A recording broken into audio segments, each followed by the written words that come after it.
Hey, gamers! I just completed the Burning Shores DLC of the Horizon Forbidden West recently. I completed all the main and side quests, and explored about 60% of the new content. The whole DLC took me around 15 hours to complete. Today, I want to introduce you to the new elements added in the DLC, share my thoughts on the gameplay, and provide some buying guides. If you're still debating whether to get this DLC, you definitely shouldn't miss this video. Just a heads up, there might be some spoilers from the main game in this video, so I recommend finishing the main game first before watching. Alright, let's get started.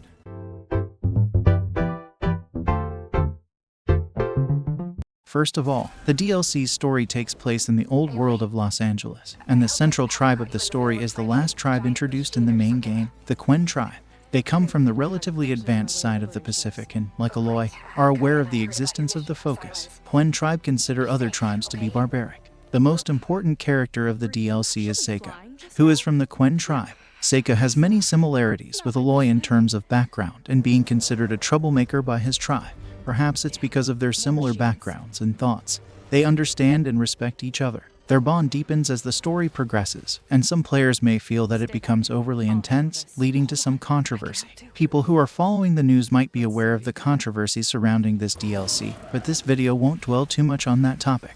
Personally, I feel that the experience is not too bad, and players still have the freedom to choose. In any case, Seika has a significant role in the Burning Shores DLC, and he's almost with Aloy throughout the entire journey. This adds to the overall gaming experience and is one of the major selling points of the DLC. The DLC introduces several puzzle-solving elements involving cooperation between Aloy and Seika, making it quite enjoyable.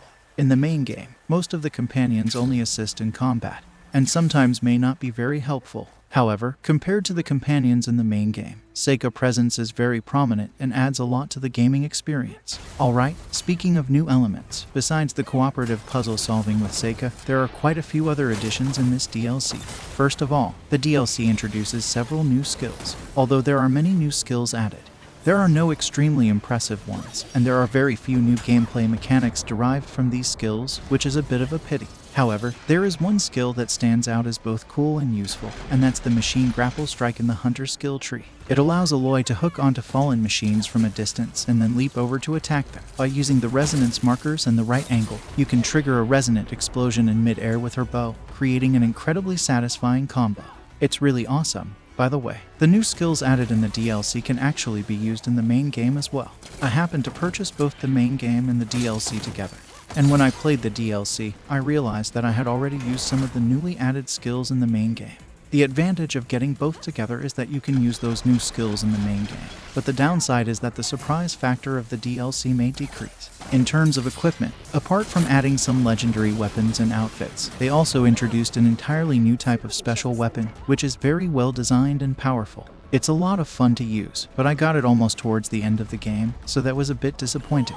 Alright, moving on to the topic of new machines. This might be the aspect of the DLC that disappointed me the most. There really weren't many new machines added. I was really looking forward to seeing new machines in the DLC, but it didn't live up to my expectations. There's one called the Waterwing, which is somewhat like a subspecies of the Sunwing, and I'm not sure if it should be considered a completely new machine. However, I have to admit that its design is quite good. Riding it allows you to fly up into the sky and dive into the water, making the overall movement experience much more seamless and enjoyable. In terms of quests, I found the main quests to be quite engaging. Although the length of the storyline was a bit short, it still managed to include well-crafted portrayals of new characters and well-paced plot arrangement. Considering the constraints of the main storyline's length, it was actually quite good, and it made me want to keep playing. The final boss battle in the main quest was absolutely spectacular, even more exhilarating than watching a movie. It was a visual feast, and the whole fight was incredibly satisfying.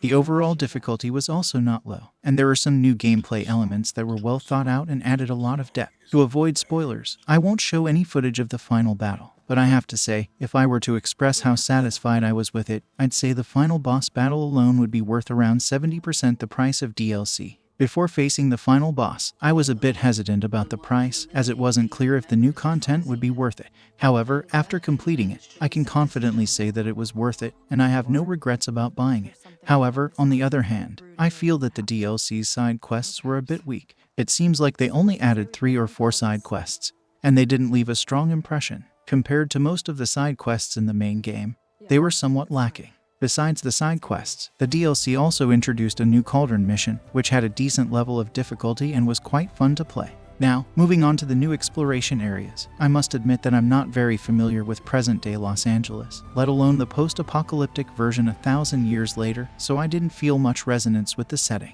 However, there was a very interesting area that resembled Jurassic Park, which was an entertainment facility of the ancient humans. Inside, there were countless three-dimensional projections of dinosaurs and models. There also seemed to be some subtle Easter eggs related to Jurassic Park and Jurassic World movies. The whole Jurassic Park area was quite large and had a lot to explore. Here's a wish. I hope that in the future sequel, there will be epic battles between mechanical dinosaurs and real dinosaurs. Well, that pretty much covers the main new features of the DLC. Alright, in conclusion, I can only say that this DLC is maybe just a bit above average, without any particularly impressive aspects except final boss fight. I would give Burning Shores DLC around 7.2 out of 10. If I were to make a comparison, it falls short compared to the kind of DLC that The Witcher 3 offered, which was super amazing. In short, the main quest showed some effort, and the final boss battle was impressive and well executed, earning some bonus points. The addition of the new companion, Seika, also added to the experience, with new puzzle-solving elements and gameplay that differentiated her from most of the other sidekicks in the main game.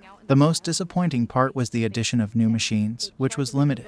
If you are looking forward to encountering new machines, then you might be disappointed and could consider skipping the DLC for that reason. However, if you are a big fan of Horizon, and the main game left you wanting more, then this DLC could be seen as a substantial and earnest extension of the story. I think it's still worth considering, and you probably won't regret purchasing it. Alright, that's it for today's video. See you in the next one.